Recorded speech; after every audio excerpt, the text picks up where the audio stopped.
अपाहिज लड़की की भावनात्मक कहानी। एक दिन एक बुजुर्ग डाकिये ने एक घर के दरवाजे पर दस्तक देते हुए कहा, चिट्ठी ले लीजिए। आवाज़ सुनते ही तुरंत अंदर से एक लड़की की आवाज़ आई, अभी आ रही हूँ, ठहरो। लेकिन लगभग 5 मिनट तक जब कोई नहीं आया तब डाकिये ने फिर से कहा, अरे भाई, कोई है क्या? अपनी चिट्ठी ले लो, मुझे और भी बहुत जगह जाना है।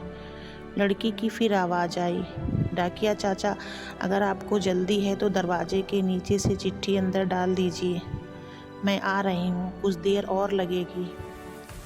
अब बूढ़े डाकिये ने झल्लाकर कहा, नहीं, मैं खड़ा हूँ, रजिस्टर्ड चिट्ठी है, किसी का हस्ताक्षर भी चाहिए। लगभग 10 मिनट बाद दरवाज़ा खुला।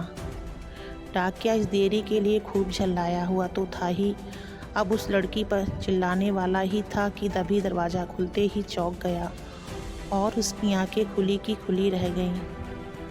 उसके सामने एक छोटी सी अपाहिज कन्या खड़ी थी जो लकवाग्रस्त थी। डाकिया चुपचाप डाक देकर और उसके हस्ताक्षर लेकर वहाँ से चला गया। वो अपाहिज लड़की अक्सर अपने घर में अकेली ही रहती थी। उसकी माँ इस दुनिया में नहीं थी और पिता कहीं बाहर नौकरी के सिलसिले में आते जाते रहते थे।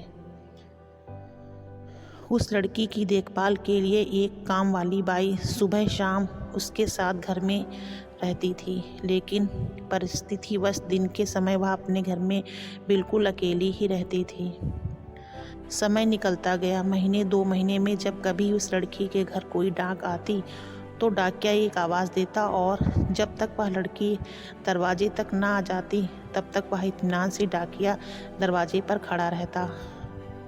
धीरे धीरे दोनों के बीच मेल जोल और भावनात्मक लगाव बढ़ता गया। एक दिन उस लड़की ने बहुत गौर से डाकिये को देखा तो उसने पाया कि डाकिये के पैर में जूते नहीं हैं। वह हमेशा नंगे पैर ही डाक देने आता था। बरसात का मौसम आया। फिर एक दिन जब डाकिया डाक देकर चला गया तब उस लड़की ने जहाँ गीली मिट्टी में डाकिये के पैरों के निशान बने थे उन पर कागज़ रखकर उन पैरों का नाप ले लिया। अगले दिन उसने अपने यहाँ काम करने वाली बाई से उसी नाप के जूते मंगवाकर घर में रख लिए।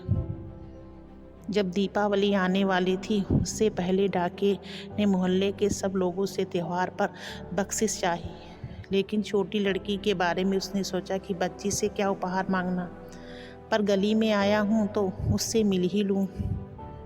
साथ ही साथ डाकिया ये भी सोचने लगा कि त्यौहार के समय छोटी बच्ची से खाली हाथ मिलना ठीक नहीं रहेगा। यह सोचकर उसने लड़की के लिए 5 रुपए की चॉकलेट ले ली। उसके बाद उसने लड़की के घर का दरवाज़ा खटखटाया। अंदर से आवाज़ आई, कौन है? मैं हूँ गुड़िया, तुम्हारा डाकिया चाचा, उत्तर मिला। लड़की ने आकर दरवाज़ा खोला तो बूढ़े डाकिये ने उसे चॉकलेट देते हुए कहा, लो बेटी, अपने गरीब चाचा की तरफ से दीपावली का उपहार। लड़की खुश हो गई। उसने कुछ देर डाकिये को वहीं इंतज़ार करने के लिए कहा। उसके बाद उसने अपने घर के एक कमरे से एक बड़ा सा डिब्बा लाया और उसे डाकिये के हाथ में देते हुए कहा, चाचा, मेरी तरफ से दीपावली को आपको यह भेंट है। डिब्बा देखकर डाकिया बहुत आश्चर्य में पड़ गया। उसे समझ में नहीं आ रहा था कि वह क्या कहे। कुछ देर सोचकर उसने कहा, बिटिया रानी, तुम तो मेरे लिए बेटी के समान हो, तुमसे मैं कोई उपहार कैसे ले सकता हूँ? लड़की ने उससे आग्रह किया कि मेरे चाचा, इस गिफ्ट के लिए मना मत करना, नहीं तो मैं उदास हो जाऊंगी। ठीक है, कहते हुए बूढ़े डाकिये ने पैकेट ले लिया और बड़े प्रेम से लड़की के सिर पर अपना हाथ फेरा, मानो उसको आशीर्वाद दे रहा हो। बालिका ने कहा, चाचा, इस पैकेट को अपने घर लेकर जाकर ही खोलना। घर जाकर जब उस डाकिये ने पैकेट खोला तो वह आश्चर्यचकित रह गया, क्योंकि उसमें एक जोड़ी नए जूते थे। जूते देखकर उस डाकिये की आंखें डबडबा आईं। डाकिये को यकीन नहीं हो रहा था कि एक छोटी सी लड़की उसके लिए इतनी फिक्रमंद हो सकती है। अगले दिन डाकिया अपने डाकघर पहुंचा और उसने पोस्ट मास्टर से फरियाद की उसका तबादला फ़ौरन दूसरी जगह कर दिया जाए। पोस्ट मास्टर ने जब इसका कारण पूछा तो डाकिये ने भी जूते टेबल पर रखते हुए सारी कहानी सुनाई और भीगी आंखें और रूंधे गले से कहा, सर, आज के बाद मैं उस गली में नहीं जा सकूंगा। उस छोटी अपाहिज बच्ची ने मेरे नंगे पैरों को तो जूते दे दिए, पर मैं उसे उसके पैर कैसे दे पाऊंगा। इतना कहकर डाकिया फूट फूट कर रोने लगा।